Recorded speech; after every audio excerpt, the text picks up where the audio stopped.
Fala pessoal, professor José Bis Lopes, mais uma vez com vocês, nesse vídeo com questões do banco de dados da UBMEP, preparatórias para o nível 3. Aqui na descrição do vídeo você tem um link para fazer o download dessa lista de exercícios. Vamos então para a questão 1. Juliano encaixou duas rodas dentadas iguais, cada uma com uma bandeirinha igual desenhada, como mostra a figura ao lado. Então ele girou a roda da esquerda um pouco. Qual das alternativas abaixo pode representar a posição final das rodas? Pois, gente, a questão só afirma que a roda dentada da esquerda girou um pouco. Não diz se girou no sentido horário ou anti-horário. Mas pela posição desse ponteiro aqui, ó, perceba que ele só pode ter girado a roda da esquerda no sentido horário. Para que essa figura aqui esteja nessa posição. Se a roda da esquerda girou no sentido horário, transmite um movimento para a roda da direita no sentido anti-horário. E o mesmo ângulo que esse ponteiro descreve na esquerda, no sentido horário, tem que ser o mesmo ângulo na roda da direita, só que no sentido anti-horário agora. Então vamos analisar item a item para ver qual item é coerente com essa informação. Veja que inicialmente o ponteiro estava aqui. Então a figura, esse ponteiro descreveu esse ângulo. Esse ângulo aqui, ó. Deixa eu apagar aqui. Descreveu esse ângulo. Inicialmente a roda da direita, a figura estava aqui, o ponteiro. Então foi esse ângulo. Melhor dizendo, é no sentido anti-horário. Então é nesse ângulo aqui. Ora, repare que esse ângulo é 180 graus mais ou menos a metade de 90 graus. Aqui também.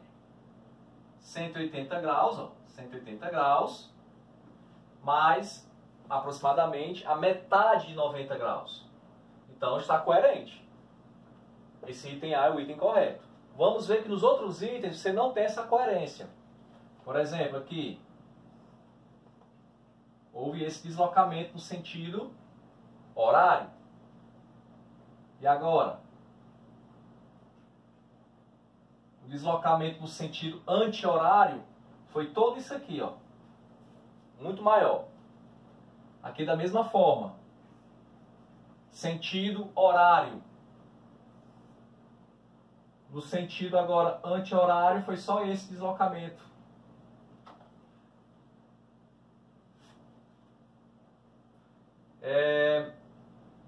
Na realidade ainda tem outro erro aqui no item C, ó, que é a posição desse quadradinho aqui, ó, que indica que não é possível ele vir no sentido anti-horário, como é para ser. A única possibilidade de se ter esse quadradinho nessa posição é se ele fosse no sentido horário também, e o que não é possível. Item D.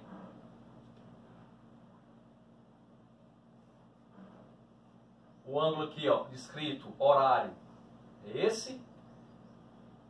E aqui o anti-horário bem pequeno. No item E, sentido horário, esse ângulo. E no anti-horário, na roda da direita, também há uma impossibilidade, porque o quadradinho está virado para cima, então ele só poderia vir no sentido horário. E não pode, tem que ser no anti-horário. Então o item correto realmente é o item A. Vamos para a questão 2. Quantas frações da forma n sobre n mais 1 são menores do que 7 nonos, sabendo que n é um número inteiro positivo? Pessoal, como nos itens o máximo é o item E, 5, eu vou resolver essa expressão quando o n for 1, 2, 3, 4, 5 e depois comparar com os 7 nonos. Se o n for 1, se n igual a 1, nós teremos 1 sobre 1 mais 1. 1 meio. Se o n for 2, 2 sobre 2 mais 1. 2 terços. Se o n for 3, 3 sobre 3 mais 1, 3 quartos. Se o n for 4, 4 sobre 4 mais 1, 4 quintos. E se o n for 5, tá? Se o n for 5, 5 sobre 5 mais 1, 5 sextos. Então aqui eu já sei que 1/2, que é a metade, é menor que 2/3, que é um pouquinho maior do que a metade, menor que 3 quartos, menor que 4 quintos, menor que 5 sextos. Quanto maior o n, maior vai ficando a fração. Então eu tenho que comparar essas frações com os 7/9. Para isso, para eu comparar frações com denominadores diferentes, eu tenho que igualar os denominadores. Então, 7/9. Eu não sei se é menor ou maior. Quem é menor, quem é maior do que 7/9. Então agora eu vou comparar cada fração com 7/9. 7/9. Ora, aqui já está de cara, não precisa nem fazer cálculo. Obviamente que 7 é mais do que a metade de 9. Então, 1/2, que é a metade, vai ser menor que 7/9. O 2/3.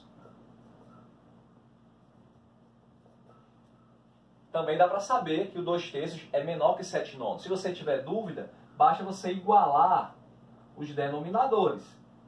Para que o denominador 3 fique igual a 9, basta multiplicar por 3. Então você multiplica por 3 também aqui em cima, para ficar uma fração equivalente.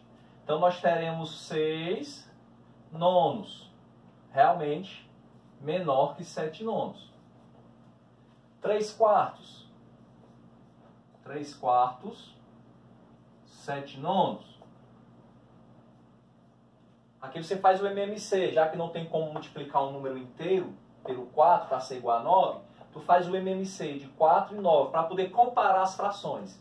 MMC de 4 e 9, faz a fatoração. 2 por 2 de novo, agora por 3. 4, 12, 36. Então, nós vamos ter o seguinte, 36 aqui, 36 aqui. Esse 4, para chegar no 36, eu multipliquei por quanto? Por 9. 4 vezes 9, 36. Então, para que essa fração seja equivalente a 3 quartos, eu tenho que multiplicar por 9 aqui também. 3 vezes 9, 27. Então, a fração 27/36 é equivalente a 3 quartos. O 9, para chegar no 36, eu multipliquei por 4. Então, eu multiplico por 4 também em cima, fica 28. Ora, denominadores iguais, então 27 menor que 28, essa fração também é menor. 3 quartos é menor que 7/9. Por quê? Porque 27/36 é menor que 28/36. Isso aqui é uma maneira de você comparar frações com denominadores diferentes. 4 quintos com 7/9. 5 e 9, o MMC vai ser 45, porque eles são números primos entre si. Então, o MMC é o próprio produto, é a própria multiplicação deles. 45. 45. O 5, para chegar no 45, eu multiplico por 9. Multiplico por 9 aqui também. 36. O 9, para chegar no 45, multiplica por 5. Multiplica por 5 aqui em cima. 7 vezes 5, 35. Opa, repare que agora, ó, o 36, 45 avos é maior que o 35, 45 avos. Então, até aqui, essas três frações, 1/2, 2/3 e 3 quartos, são menores que 7/9. A partir do 4 quintos, vão ser maiores. Obviamente que 5 sextos também vai ser maior que 7/9, porque se o 4 quintos, que é menor que os 5 sextos, é maior do que 7/9, os 5 sextos também vai ser. Então, resumindo, depois de todo esse cálculo, sabendo que n é um número inteiro positivo, Quantas frações dessa forma são menores do que 7 nonos? 3 frações. 1/2, 2/3, 3/4. Item C. Vamos agora para a questão de número 3. Numa certa povoação africana vivem 800 mulheres. Delas, 3% usam apenas um brinco. Das restantes, metade usam 2 brincos. E a outra metade nenhum. Qual é o número total de brincos usados por todas as mulheres? Então vamos lá. Quantas utilizam apenas um brinco? Apenas um brinco. 3% das mulheres. 3% são 800 mulheres. Então, 3 sobre 100 vezes 800. Cancela os 2 zeros. 3 vezes 8. 24 mulheres utilizam apenas um brinco. Do restante, metade usa 2 brincos. Qual é o restante? Se nós temos 800 mulheres, restante 800 mulheres menos as 24 que usam apenas um brinco. Restante vai ser 776 mulheres. Desse restante, metade usa 2 brincos. Então, quem usa 2 brincos? Quantas usam 2 brincos? Metade de 776. Dividido por 2. 6, aliás, 3. 6 sobra 1. 8, 16 sobra 1. 8 de novo. 388 mulheres. A pergunta é, quantos brincos são usados pelas mulheres? 24 mulheres usam apenas um brinco. Então aqui eu tenho 24 brincos. Se cada uma dessas 24 usam apenas um brinco, 24 brincos. Dessas 388 mulheres, elas usam 2 brincos. Então tem que multiplicar 388 por 2. 16, 1, 16 é 7, 1. Vai voltar ao valor que estava antes, 776. Então o total de brincos, 776 com 24. 10, 1, 8, 2, 10, 1. 800 brincos. Item correto, item C. Vamos agora para a questão 4. Ana, Bento e Lucas participam de um concurso que consta de 20 perguntas com a seguinte regra. Cada resposta certa ganha 5 pontos, cada resposta errada perde 3 pontos, cada resposta em branco perde 2 pontos. Veja os resultados na tabela a seguir.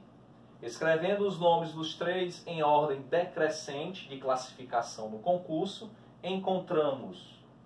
Então vamos calcular a pontuação de Ana, primeiramente.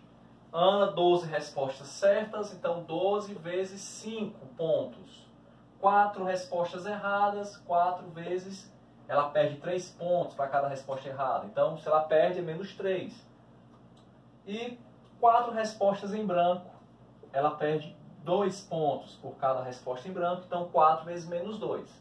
12 vezes 5 é 60. 4 vezes menos 3 dá menos 12.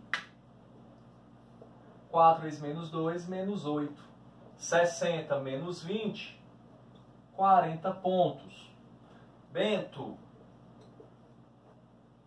13 respostas certas, 13 vezes 5.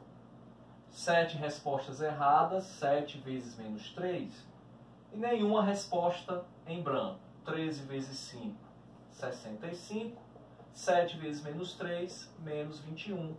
65 menos 21, 44 pontos. E por fim, Lucas. 12 respostas corretas, 12 vezes 5. 3 respostas erradas, 3 vezes menos 3. E 5 respostas em branco, 5 vezes menos 2. 12 vezes 5 é 60. 3 vezes menos 3, menos 9. E 5 vezes menos 2 dá menos 10. 60 menos 19, 41. Então, na ordem decrescente, ou seja, do maior para o menor, quem teve mais pontos foi Bento, seguido de Lucas, seguido de Ana. Item correto a questão 5, aliás, a questão 4, Bento, Lucas, Ana, item E. Vamos agora para a questão 5.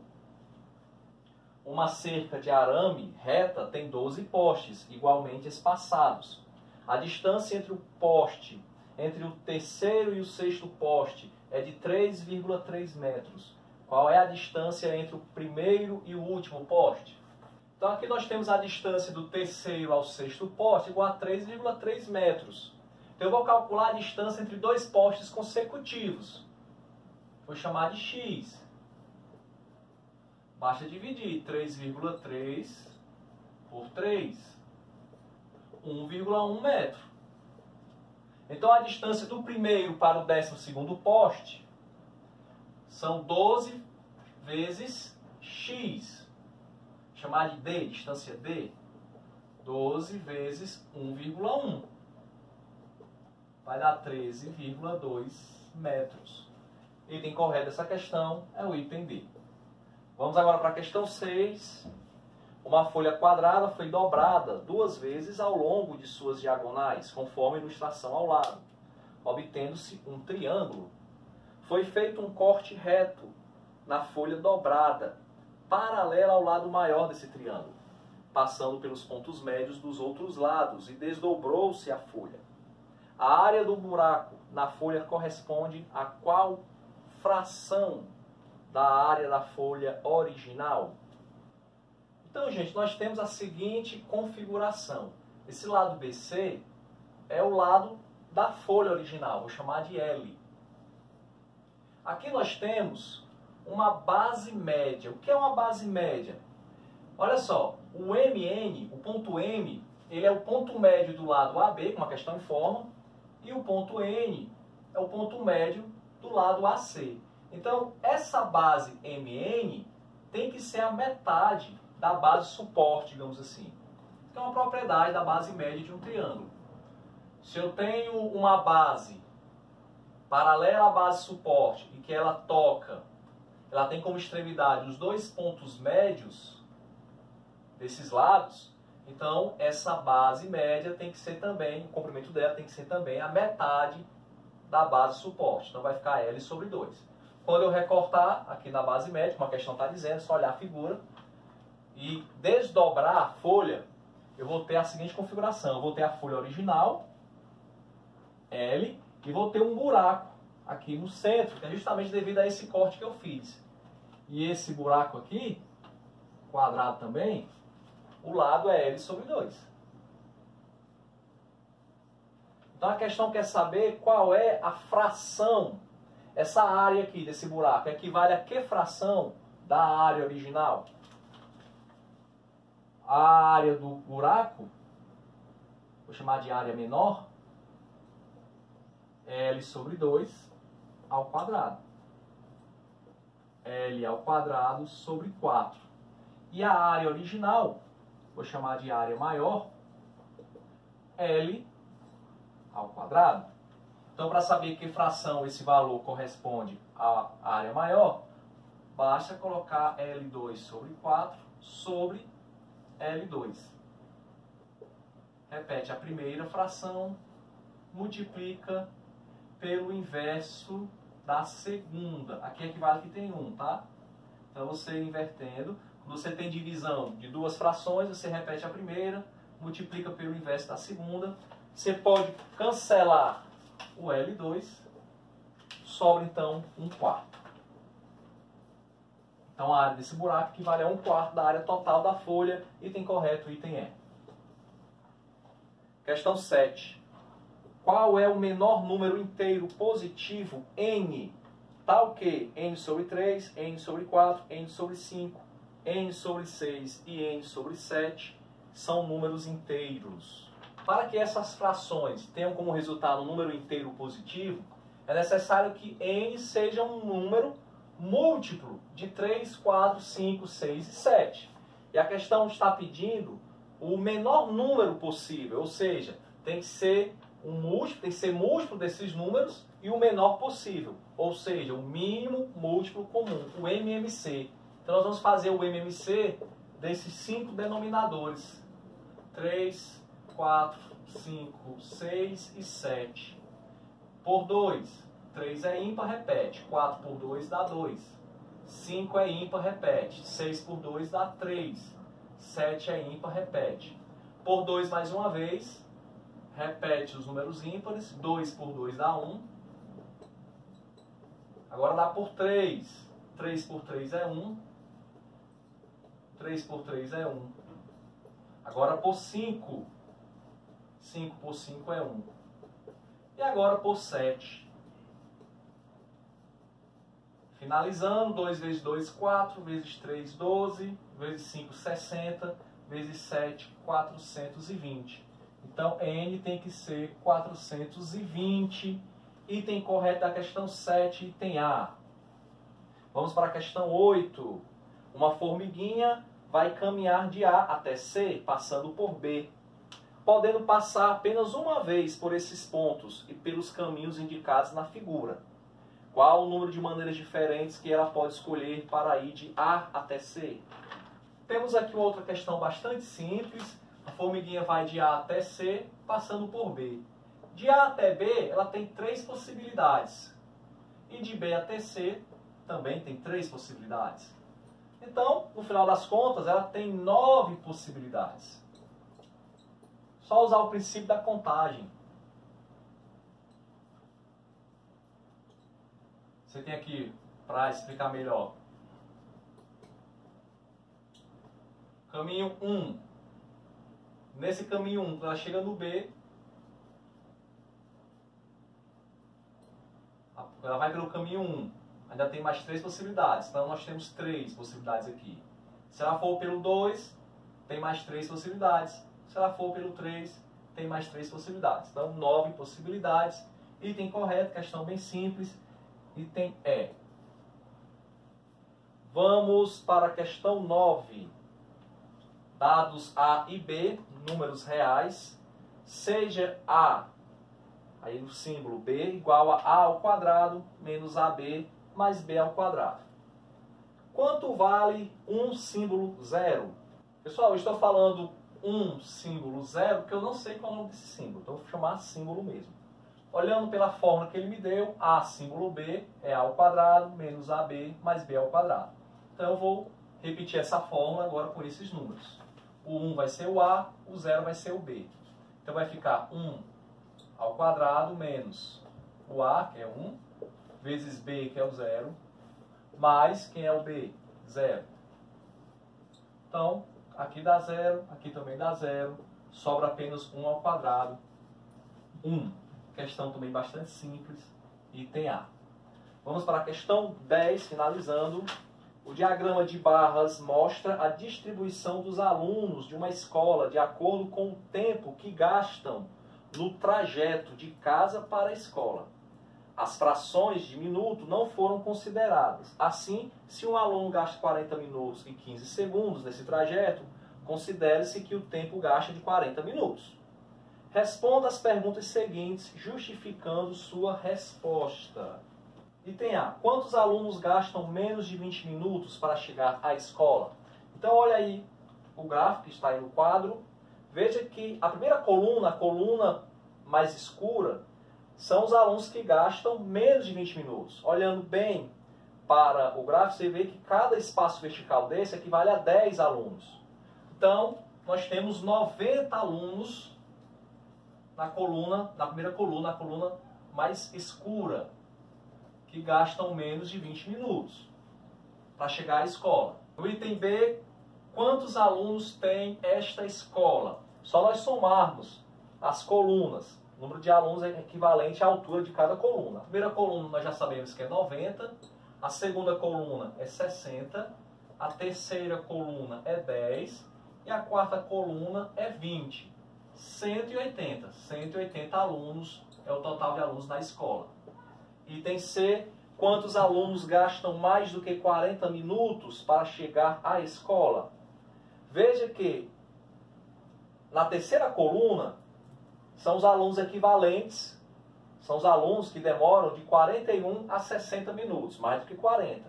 E na quarta coluna são alunos que gastam mais de 60 minutos. Então, os alunos que gastam mais de 40 minutos são os alunos que estão na coluna 3 e coluna 4. Ou seja, 10 alunos mais 20. 30 alunos. E no item D, é verdade que a maioria dos alunos gasta mais de 20 minutos no trajeto à escola? Nós temos 180 alunos ao total. No total, 90 alunos gastam menos de 20 minutos. Então nós temos o quê? 90 alunos. Equivale a metade do total de alunos, 180.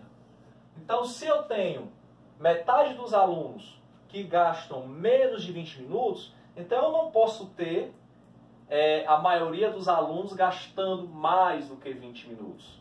Tá? Então a resposta é não. Beleza? Então, tá aí 10 questões preparatórias para o nível 3 da UBMEP. Espero que você tenha gostado, tenha valido a pena acompanhar esse vídeo até aqui. Aguardo você nos próximos vídeos e bons estudos.